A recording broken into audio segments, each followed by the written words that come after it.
YouTube family. So it's Eden again, continuing with our theme of pricing. And I just wanted to share with you how to create a budget friendly, affordable brand. Okay, so I hate to use the word affordable, but I'm using it for lack of a better choice of word. Um, because the word affordable is relative and it's really just about our own psychological projections about price. We project our wallet and our values onto what is affordable. You know, like for me, a $300 or $500 pair of shoes is not affordable. But for someone for whom they live that kind of life, that is a standard price for a pair of shoes. They would never even look at a pair of shoes that cost $30 or $90 or even $120, right? They just wouldn't do it, okay? Because they have a certain value system, they have a certain lifestyle. And there are other people who have that kind of budget who might look at a $39 product and feel like it was overpriced. Um, but someone else who will only buy $30 pairs of shoes will only use a $49 organic skincare product because they understand that what goes on their skin will appear in their bloodstream possibly within a matter of seconds sometimes, okay? And some of those things that appear that are small enough to go into our pores are toxic. And they can cause cancer, they can cause infertility, they can cause all kinds of hormonal imbalances, for instance, right? So people will shop according to their values. So you need to decide what it is you value. You need to create a product that you absolutely love and then price that 4 to 6 times what it costs you to make it. But if you value families of a certain income level, individuals of a certain income level, having access to quality organic products, and you feel that that is your value and that is what you want to do, not because this is what you think people will pay, but because sincerely that is what you want to do, that's what you're feeling drawn to, let me give you a few pointers on how you can create that budget streamlined product or product line.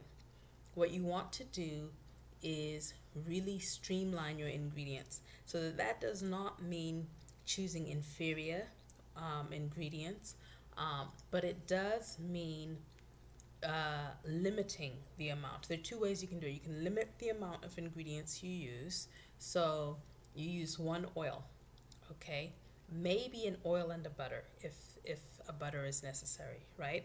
But just use one oil and one botanical. An example I love to use is rosemary babasu. That's a lovely combination of things, okay? You could do rosemary and coconut, or you could do, marshmallow root and sesame oil, okay? Or amla and sesame oil. That's really nice if you want to do the Ayurvedic thing. But choose one botanical and one oil, okay?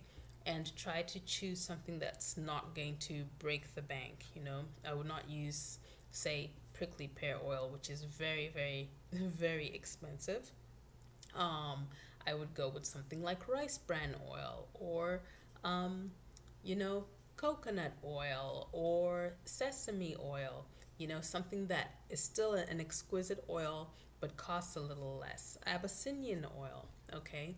So choose your oils carefully and choose one that is kind of more universally liked by a lot of people or works on a lot of different textures, and use a targeted botanical that serves the greatest needs of your niche, okay?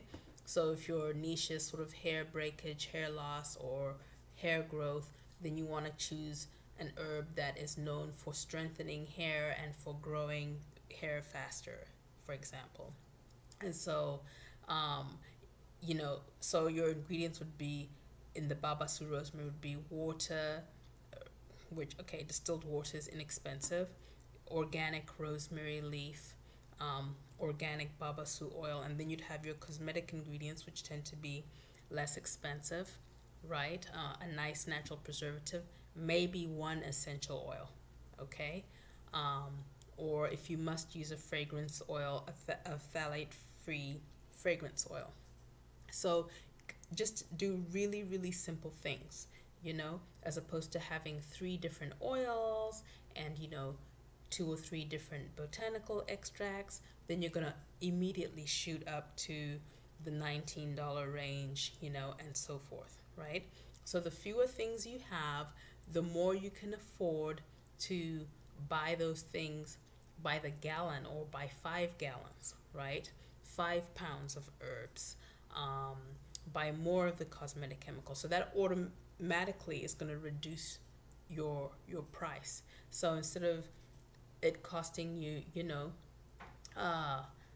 $5, or let's just say $3.50 to make something, including your label and your bottle, maybe it costs you, $1.50 to make something. So then, it's not a stretch to be able to charge $9 or $8 for that shampoo or for that conditioner, or for that whipped butter or whatever it is you're making. Okay, so that's how you make a more sort of budget brand, but keeping it still really lovely, really exquisite. Okay, so that's just an example of how you would do that. Another way is to choose only oils and botanicals that don't cost a lot. Just because something doesn't cost a lot, it doesn't mean that it's cheap in terms of its quality. Okay, so some oils, even organic, are really, really inexpensive. And if you choose to use ones that aren't necessarily organic, but that are natural and guaranteed pesticide free, you can bring your price down even more. Okay, so those are tips for those of you that really, really want to stay, in that below $10 range for your products. All right, thanks for watching. I'll see you in the next video.